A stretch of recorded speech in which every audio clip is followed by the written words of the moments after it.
Olá, sejam bem-vindos ao GPESC Podcast, uma série especial em comemoração aos 20 anos do Grupo de Pesquisa em Políticas Públicas de Segurança e Administração da Justiça Penal da PUC do Rio Grande do Sul. Eu sou Rodrigo Guiringueri de Azevedo e, ao lado da Laura Hipólito, nós temos conduzido entrevistas com grandes referências no debate público e acadêmico sobre os desafios da segurança pública e da justiça penal no Brasil.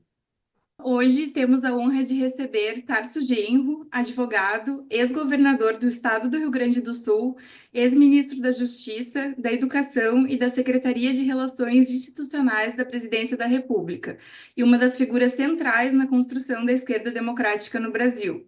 Com uma trajetória que transita entre militância política, a produção intelectual e a gestão pública, Tarso Genro tem contribuições fundamentais para o debate sobre segurança pública, democracia e os desafios da esquerda no mundo contemporâneo. Vamos à entrevista.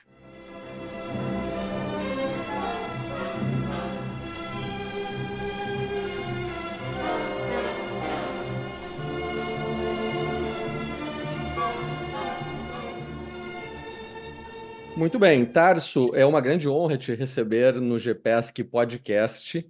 E para começar, nós gostaríamos de falar sobre a tua trajetória intelectual e política.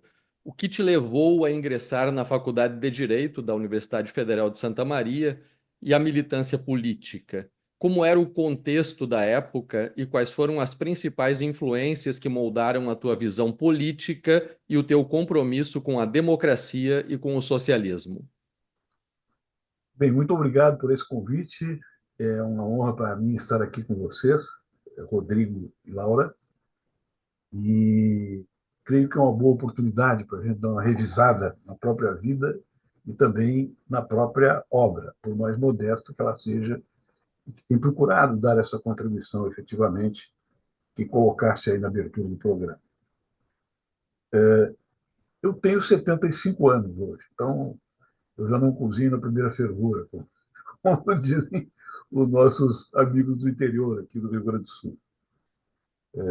Eu iniciei a minha militância política ainda no ginásio, né? Naquela época no ginásio, que era a base através da qual você chegaria ou numa escola técnica superior ou no curso científico. E fui deslocado pela minha família para fazer um exame público na escola agrotécnica, entrar na escola agrotécnica. E aí foi um recurso do meu pai, porque nós éramos 6 filhos, né? Tudo uma escadinha, assim. Então ficavam 6 em turnos alternados em casa. Meu pai achava que para mim seria melhor ir para uma escola que tivesse aula de manhã e de tarde. Então fui para a escola agrotécnica para desafogar um pouco o ambiente caseiro. Fiz a escola agrotécnica, mas dentro da escola agrotécnica já começamos a militar no movimento estudantil, que já vínhamos no ginásio, como eu disse, e participei em 1963 do primeiro Congresso Nacional de Escolas Agrotécnicas no Nordeste. E foi um pouco antes do golpe, inclusive vários companheiros meus que ficaram na direção da escola agrotécnica foram depois para a guerrilha, foram para o Peru, foram para a Bolívia e para outros países, naquele incêndio revolucionário que se apresentava na América Latina. Eu voltei, né, do Congresso da Escola Agrotécnica e comecei a preparar o curso de Direito, para entrar na Faculdade de Direito. Eu tinha a vantagem de já ter o diploma, portanto, no curso secundário, né, que equivalia ao científico e ao clássico, mas já direcionava os meus estudos para fazer o vestibular. Entrei na Faculdade de Direito e me tornei um dirigente político do meio estudantil. E rapidamente fui deslocado, aí entrei na clandestinidade, num dos partidos clandestinos daquela época, e fui deslocado para organizar o partido na ferrovia. Santa Maria era um centro ferroviário extremamente importante. Então, foi nesse meio, na ferrovia de Santa Maria, com o partidão desmontado, seus líderes no exílio, presos ou fugidos de Santa Maria, indo para outros lugares, é que eu formei a minha vida junto ao movimento operário, organizando um dos setores, uma das frações, né, que vinham daquela época do PCdoB, do PCB e de outras organizações socialistas e comunistas. Ali eu formei a minha visão de mundo, que eu aprendi eu tinha a tarefa de trazer para o nosso partido as bases operárias do partidão que estavam lá na ferrovia. E consegui fazê-lo com muito aprendizado junto a eles. Era uma classe trabalhadora muito organizada, com uma tradição sindical muito forte, e que tinha jovens operários ainda que trabalhavam lá e que não tinham sido ou cooptados, né, ou anulados pela repressão. A partir disso, então, fiz a faculdade de Direito, tive algumas oportunidades, inclusive, de enfrentamento mais direto com a ditadura, através de prisões rápidas naquela oportunidade, até que veio o AI-5. Então, o AI-5 muda a vida de todo mundo. Né?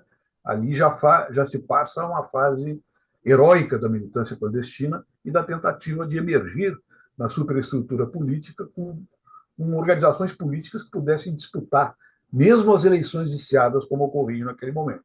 E assim nós fizemos. Aí eu fui vereador em Santa Maria, aí entramos na campanha, né, na campanha de dissolução do MDB, que achávamos que o MDB estava fazendo nada mais do que uma chancela da ditadura militar. E nessa oportunidade eu renuncio à Câmara de Vereadores e continuo na militância, me integrando totalmente na militância clandestina. A partir desse momento, eu entrei em todas as variáveis possíveis, né, do movimento revolucionário e aprendi muito.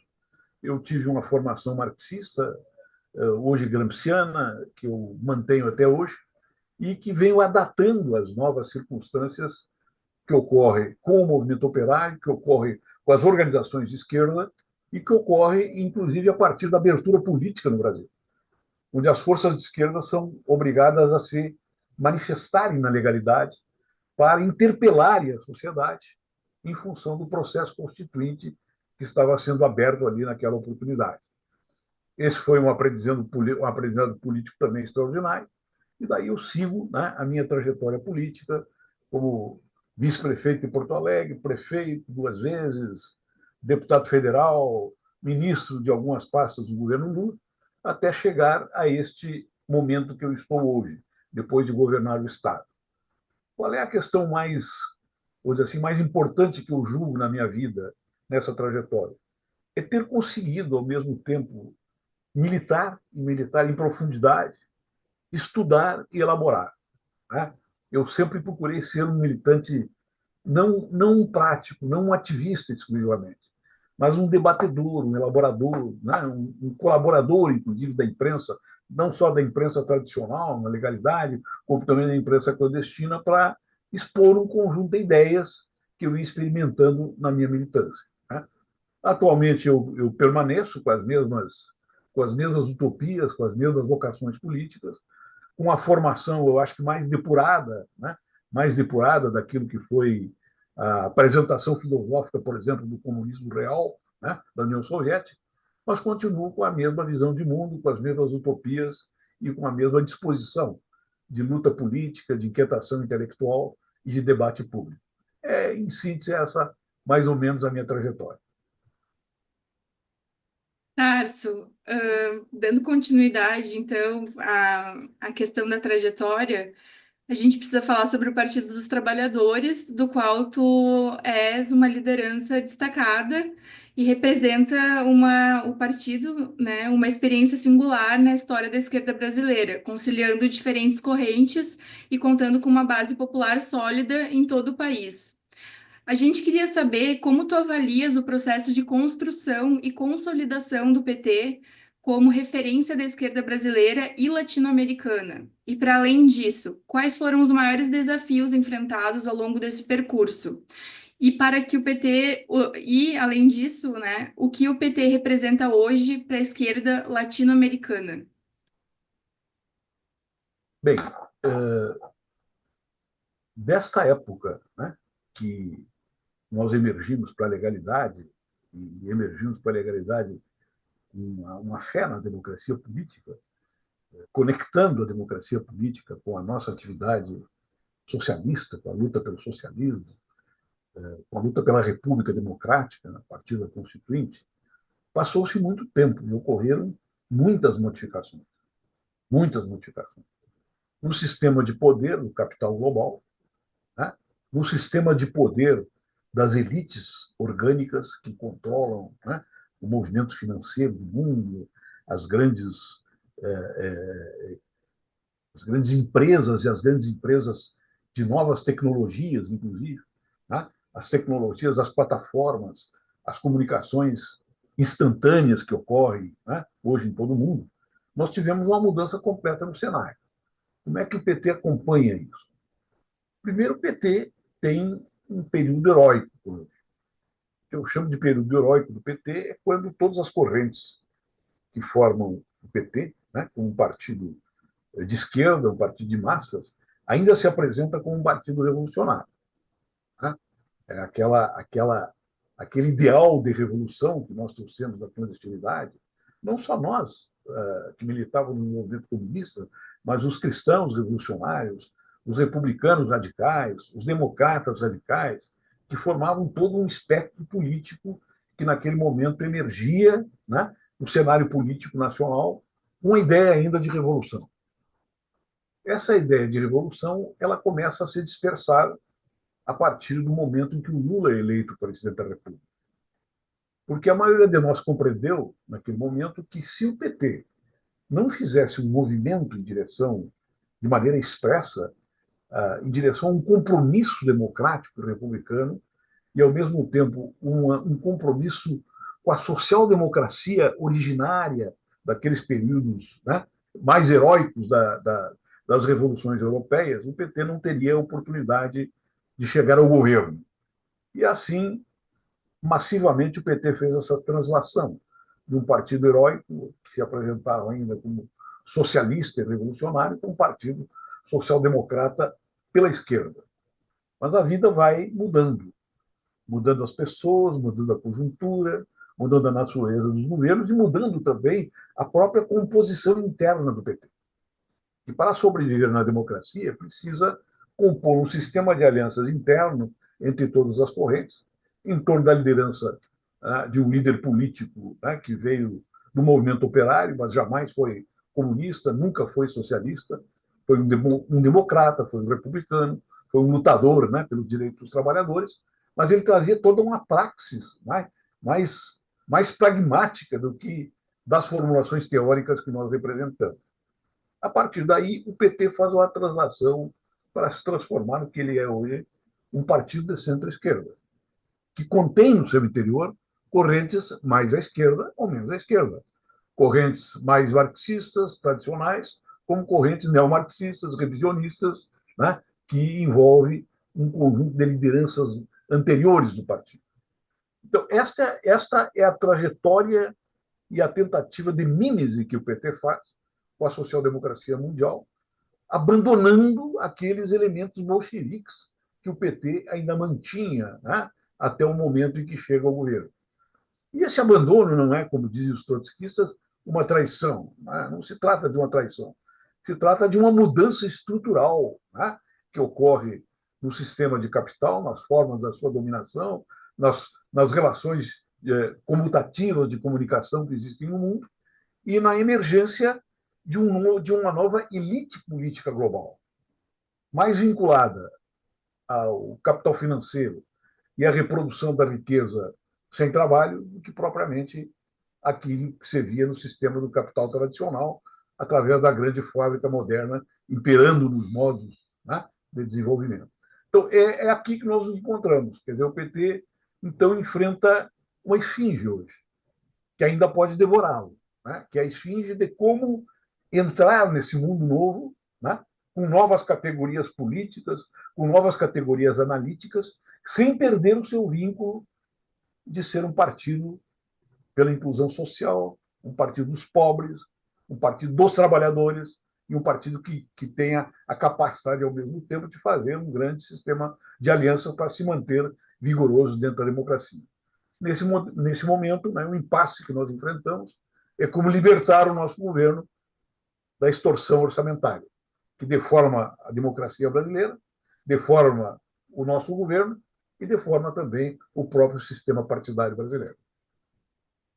Muito bem, Tarso. E tentando voltar um pouco ainda, até bem antes do primeiro governo Lula, nós podemos dizer que a tentativa de abertura do campo da esquerda e do PT para o debate sobre democracia e essa renovação ideológica que tu refere, a partir da queda do muro, da crise do pensamento marxista, ela passou de alguma forma pela criação da nova esquerda e posteriormente do PT amplo e democrático, ambos movimentos com a tua participação. Como é que tu avalia esses movimentos de abertura democrática do PT e qual foi o saldo político desse debate? Esse debate contribuiu para essa ampliação do diálogo do partido com a sociedade, rompendo com a lógica de burocratização e centralização interna? E do ponto de vista programático, que resultados esse movimento produziu na formulação de um projeto de sociedade e de gestão pública nos diferentes níveis de governo, nessa direção que tu aponta de uma social-democracia contemporânea? Eu penso que deu uma contribuição, sim, importante, né? Tanto a nova esquerda como o PT antidemocrático. E essa contribuição ficou patente assim, em muitos momentos, né, da vida político-partidária, não só pela capacidade de consertar alianças internas, que essas duas frações ocorrentes do partido sempre pautaram, né, sempre tentaram incutir na maioria partidária uma visão de um sistema de alianças interno para governar o partido, como também externo. Interno que agora, na minha opinião, voltou a estar burocratizado e que não funciona mais como um sistema de operações intelectuais, de operações da filosofia política, de operações conceituais, né, para reglutinar o partido num novo patamar. Eu acho que esse modelo realmente partidário está em crise. E essa crise não nos dissolve. Isso é uma coisa importante politicamente, porque podemos nos preparar para novas jornadas. Mas eu posso te dar dois momentos importantes, né, deste período todo, que atravessaram as correntes do partido, inclusive essas correntes mesmo que mencionaram, que é o seguinte: quando se falou a primeira vez que a globalização era inevitável, que o partido tinha que compreender a globalização e preparar o partido para entrar nela, e o Estado para entrar nela, foi um escândalo nacional, né? As correntes que começaram a defender esse ponto de vista, que depois foi defendido de maneira brilhante pelo Lula no seu primeiro, no seu segundo governo, elas foram praticamente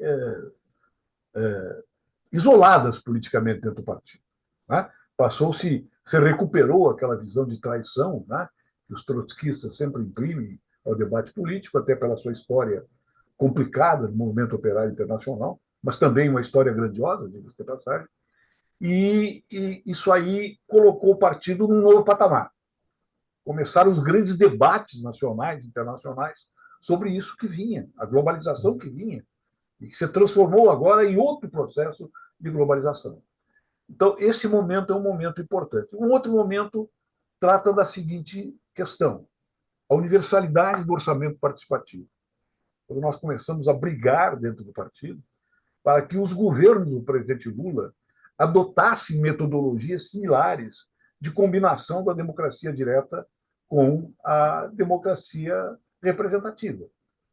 Isso aí não foi possível obter, mas, em compensação, todo este campo que se formou em torno dessa experiência levou o governo Lula a convocar mais de 20 conferências nacionais, dentre elas uma conferência que tu participaste, Conferência Nacional de Segurança Pública, que nós fizemos lá no Ministério, a partir do Ministério da Justiça, com apoio do presidente Lula.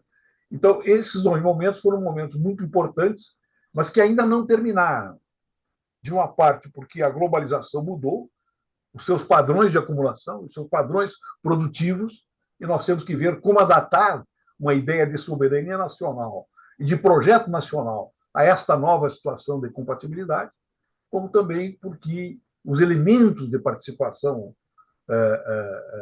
popular que nós constituímos no nosso governo estão superados agora pelas relações em rede, né? E pela possibilidade de participação virtual nos negócios públicos, que nós não preparamos ainda os nossos governos para recebê-los de maneira adequada.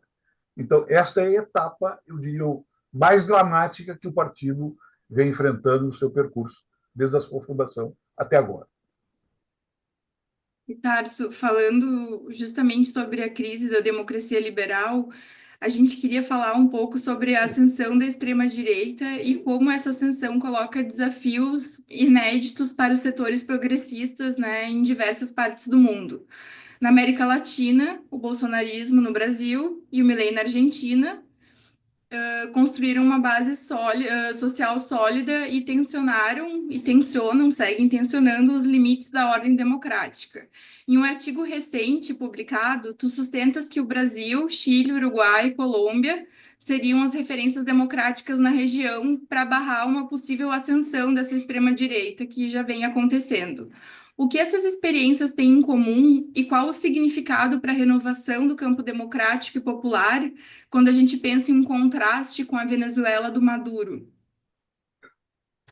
Pois é, esta questão que estás colocando, ela é o cume dessa dramaticidade que eu tentei narrar nesta resposta anterior, na minha resposta anterior. Por que ela é o cume da dramaticidade? Porque hoje as constituições democráticas da América Latina estão sujeitas a dois preâmbulos.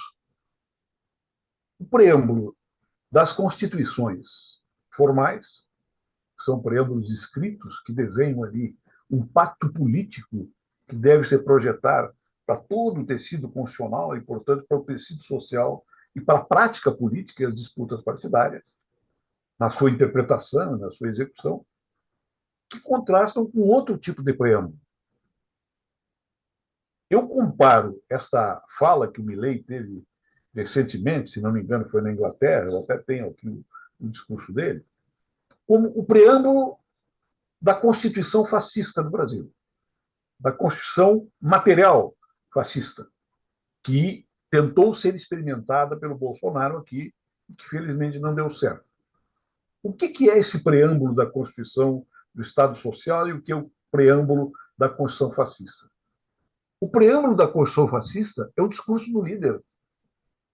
Todos nós conhecemos, que tratamos com as questões relacionadas com a filosofia do direito, naquele espetacular, eu digo espetacular pela sua influência política que teve na Europa.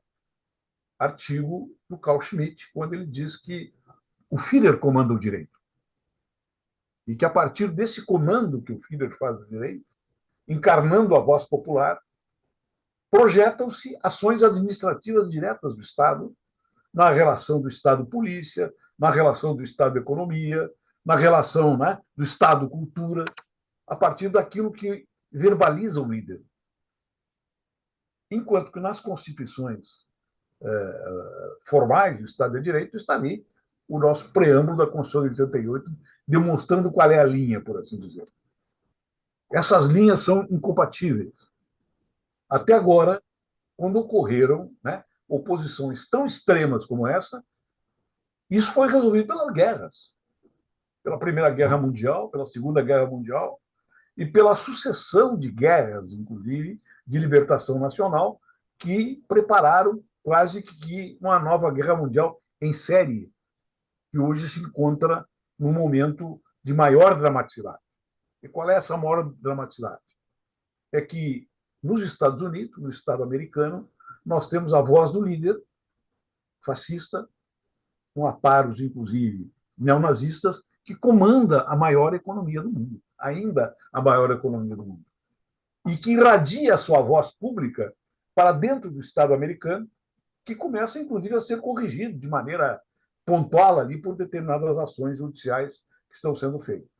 Então, o destino de que se nós vamos ter um desate dessa situação por uma nova guerra mundial, que não precisa ser necessariamente se dar como se deram as anteriores, pode ser feita por drones, por combates informativos, por operações, né, especiais que são feitas de maneira hoje incontrolável pelos países ricos, pelos países que têm exércitos e forças militares, né, com poder acentuado, ou pode desencadear também uma guerra atômica, não se sabe.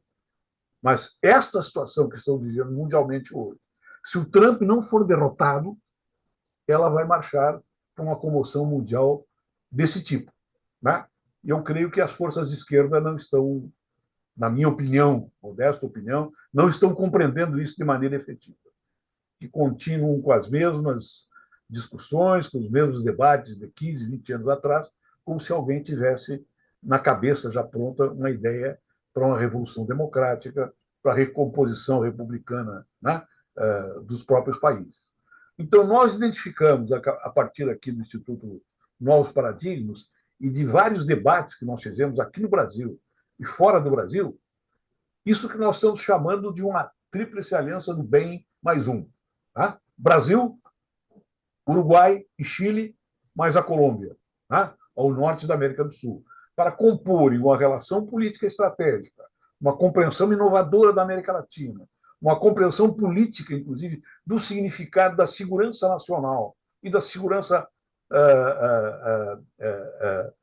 do território, né, com a segurança do Estado. E, portanto, forjando a partir daí um novo conceito de segurança pública integrado na América Latina. Esta é a questão-chave que hoje nós queremos debater em escala global e, particularmente, em escala sul-americana. Muito bem. Nós temos duas questões ainda, e agora elas vão sair desse plano, digamos, mais amplo, né, do debate da democracia e do contexto global, para a experiência do Tarso, tanto no Ministério da Justiça quanto como governador do estado do Rio Grande do Sul, e muito relacionada as duas questões com a temática da segurança pública, né? Para quem não conhece essa trajetória do Tarso, inclusive é de se destacar, né, a atuação como advogado trabalhista, desde, né, a sua formação em direito, e até eu chamo a atenção de um tema pitoresco, que eu acho que até o Tarso nem lembra disso, mas o meu primeiro contato com o Tarso, pelo menos enquanto uma ideia, né, de alguém que fazia parte desse campo do direito, foi quando eu tinha uns 8 anos de idade, lá em 1974, e o meu pai era promotor em Jaguarão. E o Tarso tinha voltado do exílio no Uruguai e advogava, e advogou naquele caso como assistente de acusação num júri com o meu pai, né, e trabalhando ali numa assistência de acusação naquela época, né? Essa foi a primeira notícia que eu tive do Tarso e depois, né, toda essa história que já foi Me lembro contada. perfeitamente. Mas então, Tarso, durante a tua gestão no Ministério da Justiça, foi lançado o Programa Nacional de Segurança com Cidadania, o famoso PRONASS, que buscou inovar ao articular a prevenção social da violência e a qualificação das forças policiais, com repasse de recursos federais para estados e municípios, produzindo resultados importantes na queda da violência, como o Pacto pela Paz em Pernambuco. Qual foi o impacto desse programa e por que ele não teve continuidade? Quais foram os desafios enfrentados e que lições podem ser extraídas dessa experiência para a construção de alternativas concretas para o controle do crime? Afinal de contas, a esquerda sabe o que fazer com a segurança pública? Eu diria que a esquerda sabe o que fazer. E tem um acúmulo, né? A esquerda, não somente através do PRONASSE, mas no meu caso, particularmente através do PRONASSE, se projeta para várias dimensões, para a área cultural, para a área da formação profissional, para a área da operação política das mães, para salvar os seus jovens, né, que são cooptados pelas quadrilhas, pelo crime organizado, para fazer tráfico de drogas, com aqueles dispositivos, né, que nós aplicamos no Rio de Janeiro, as forças de pacificação, né, que tiveram um resultado extraordinário, que foram estragados depois, porque foram estendidos esses territórios de pacificação sem extensão dos programas sociais. Então, as forças de pacificação, em vez de ser de pacificação, passaram a ser forças de ocupação, né, dos morros, das comunidades, das zonas de criminalidade mais complexa do Rio de Janeiro. E aí o programa realmente caiu. Isso já no fim do governo Sérgio Cabral. Por que o PRONASSE não continuou? Na minha opinião, não continuou porque não tem uma visão adequada da questão da segurança nacional e da sua primazia, inclusive, na questão relacionada com o desenvolvimento econômico. A presidenta Dilma, quando assumiu a presidência da República, ela nunca tinha tido uma participação no PRONASSE. Então, ela entendeu que o programa era muito caro. Era muito caro e ele era caro mesmo. Por exemplo, nós tínhamos uma escola de formação profissional à distância, né, que envolveu 173 mil policiais no Brasil. Da Polícia Civil, da Polícia Militar, das Guardas Militares, com cursos que iam desde o uso progressivo da força até a questão da preservação do local do crime. Né? Informava-se e formavam-se quadros para isso. Aí a presidenta Dilma chegou lá e não entendeu direito qual era o projeto, porque ela estava vinculada diretamente à Casa Civil, e o PRONASSE era um programa do Ministério da Justiça comandado diretamente pelo presidente Lula. Eu só despachava com ele esse programa. E foi apresentado para ele em diversas oportunidades no seu gabinete, né? E ele endossou. Aí o programa desapareceu, se despotencializou. Depois eu vim, né, aplicar os resíduos do PRONASSE aqui, enquanto governador do estado do Rio Grande do Sul, com a confecção de 2 programas extraordinários, Territórios da Paz e o programa Maria da Penha, né, que foram aplicados no meu governo e que tiveram repercussão internacional. Não tiveram aqui na Zero Hora, nem em lugar, mas tiveram prêmios internacionais esses programas, porque eram vistos como modelos de uma segurança pública cidadã que poderia evoluir, e que derivaram lá do Programa Nacional de Segurança Pública com Cidadania. Por que eu digo que nós temos esse programa? Nós temos porque tem um acúmulo que vem desde a transição. Desde a transição. Quando determinados quadros políticos do país começaram a encarar aqui no Brasil a questão dos direitos humanos, como ocorreu no governo Fernando Henrique Cardoso, o meu querido Paulo Sérgio Pinheiro, né, que era um quadro extraordinário e que incutiu, inclusive, em setores das forças de segurança, a conexão entre a segurança cidadã e a capacidade da polícia operar nas zonas de conflito a partir dos direitos humanos, que ele tinha uma experiência, inclusive, na ONU, né, que ele trazia aqui para o Brasil, e que depois se consolidou com a volta dele para as Nações Unidas. Depois nós tivemos a experiência aqui em Porto Alegre, antes do PRONASSE, na Prefeitura Municipal, quando nós desenvolvemos um programa nuclear, assim, que nucleou o PRONASSE aqui na Restinga, com o Luiz Eduardo Soares, que veio aqui para isso. Né? Então, eu cito 2 pessoas que são referências na construção do PRONASSE, que, lamentavelmente, foi arquivado. O que mudou também do PRONASSE para cá? Mudou porque mudou o conceito de segurança pública agora. E a esquerda tem que se antenar nessa questão. A segurança pública não pode ser mais vista somente como um ato de governo centrado no território. Em primeiro lugar, território da região, da cidade e território nacional. Então, tem uma questão relacionada com a soberania territorial. O crime hoje não é mais um crime de vizinhança. Tá? Não é mais os vizinhos pobres que moram ali do lado, naquela vila paupérrima, que vem roubar pão, roubar leite ou fazer um assalto aqui na Zona Nova. E o crime está conectado globalmente. E ele tem 2 trânsitos. Tem um trânsito que se dá pela legalidade, né, do capital financeiro, circulando no mundo através das offshores, né, e se dá através também do tráfico de pessoas, de recursos, de dinheiro e de recursos naturais que são feitos. Então, segurança pública tem a ver com a questão da soberania territorial, da segurança do Estado, por exemplo.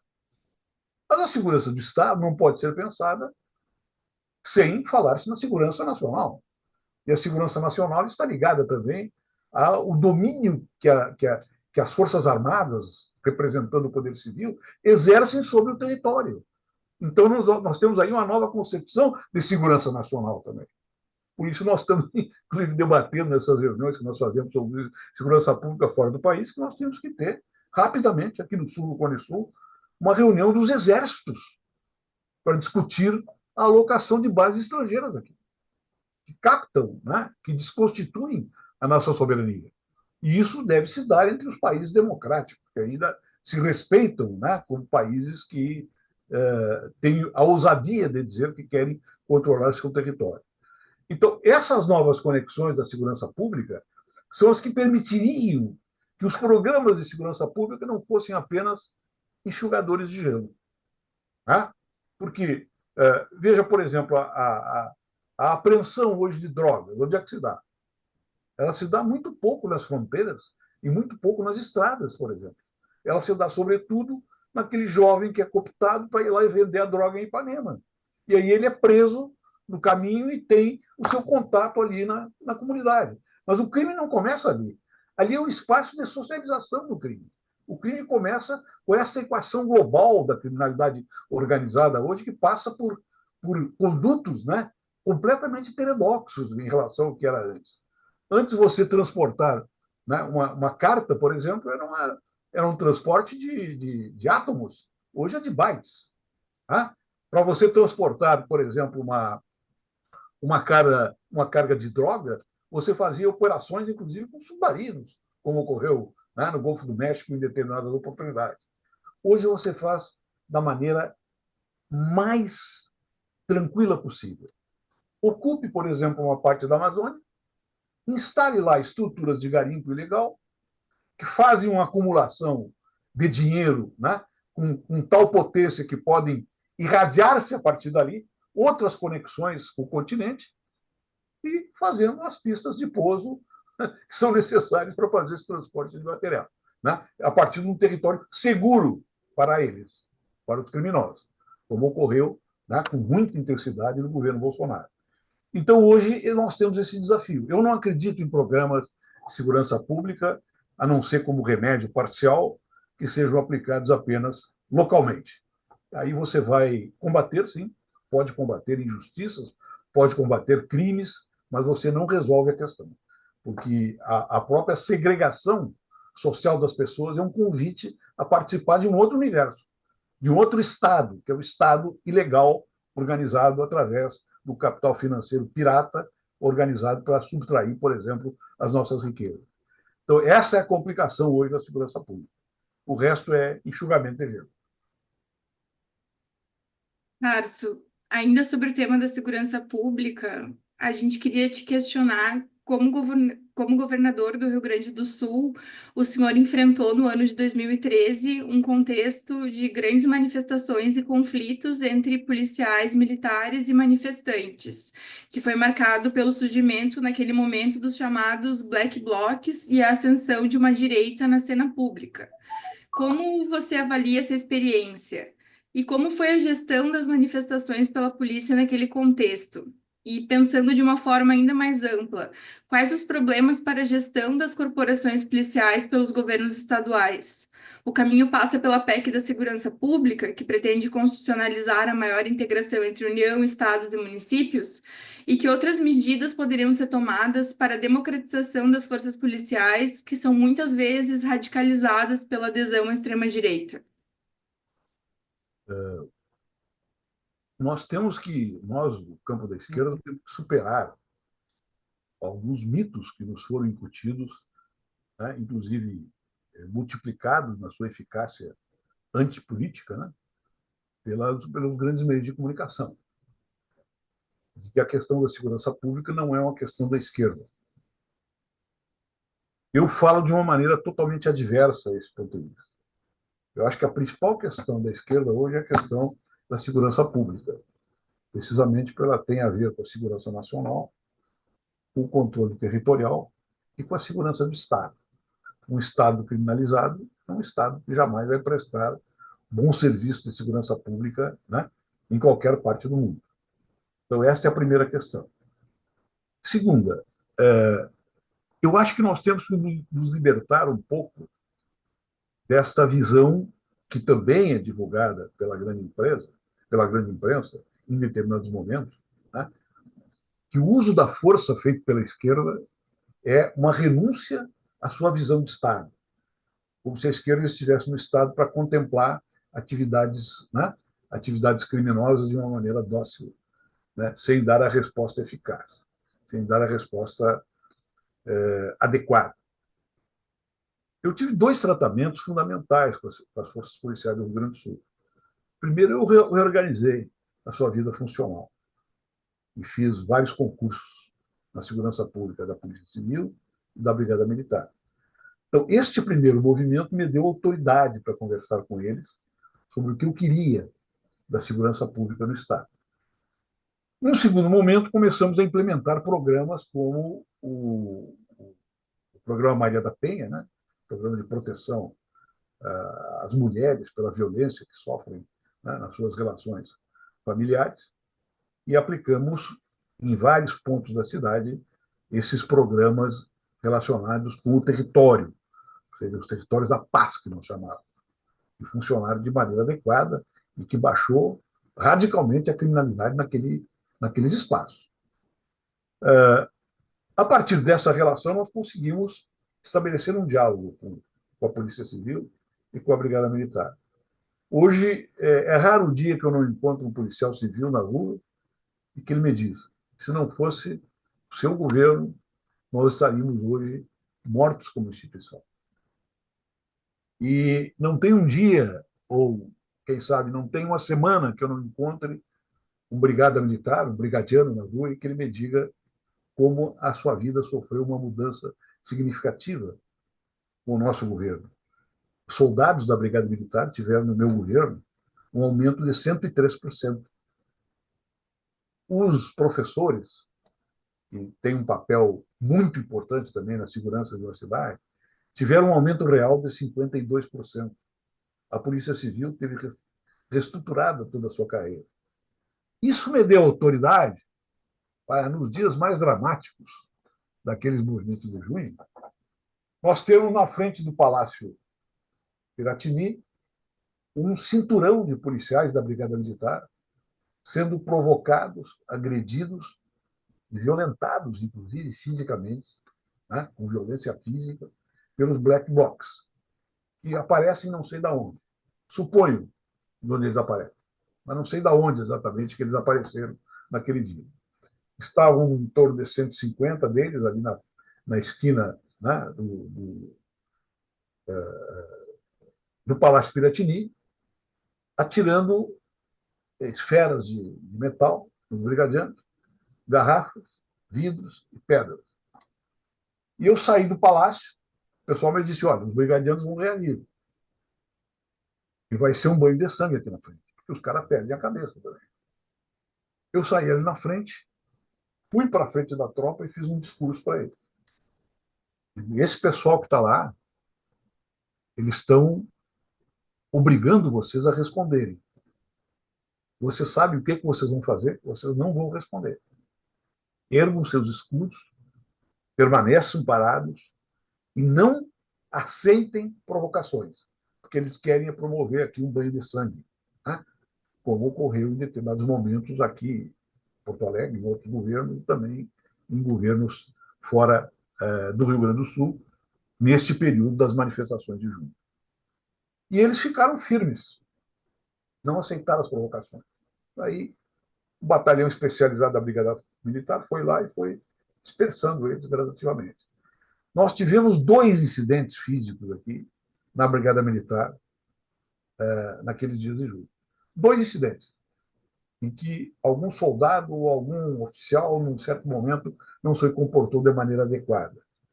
Eu sempre disse também para as minhas forças policiais: quando que tiverem que interferir, interfiram o triplo dos contingentes necessários, para que não seja necessário enfrentamento. E eles fizeram isso de uma maneira absolutamente tranquila e absolutamente regular. Então, essa visão que é tradicional de que as forças policiais militares elas são infiltradas pela extrema-direita, isso é verdade. Mas é verdade também que você tendo um tratamento adequado para as suas necessidades e um respeito, né? Eu não sei como é que é, até hoje não tem aqui no Brasil um programa de saúde mental. Nós temos já 4 governos, né, federais nas nossas mãos, e não temos um programa de saúde mental adequado, moderno, né, compatível com as questões de violência que os policiais enfrentam nas ruas. Isso é uma questão de direitos humanos também. Por que nós não temos? Porque não tem iniciativa e não tem essa visão acumulada ainda dentro do governo. Então, eu não tive nenhuma dificuldade de lidar nem com a Brigada Militar, nem com a Polícia Civil, e pelo contrário, até agora, há 2, 3 meses atrás, eu fui convidado para ir na ADESPOL, Associação dos Delegados de Polícia, e eles me deram uma carteira de delegado de honra, o que me orgulhou muito, que reconheceram o trabalho que nós realizamos aqui em Porto Alegre, em todo o Rio Grande do Sul. Muito, muito bem.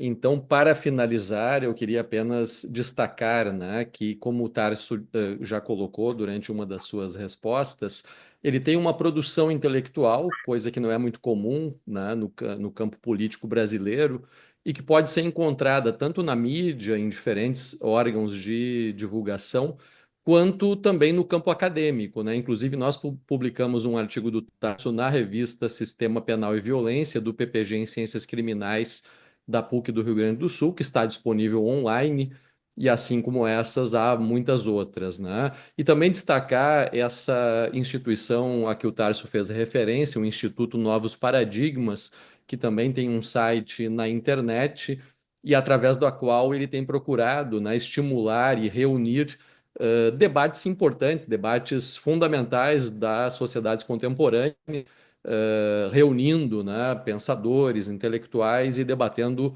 diversos temas, entre os quais o tema da segurança pública. Eu sei que tem um debate previsto para breve com o Benedito Mariano. És convidado a debater com o professor Benedito Mariano. Eu recebi esse honroso convite, e o professor Benedito, que lançou um livro recentemente refletindo sobre esse conjunto de questões que envolvem a relação da esquerda com a segurança pública.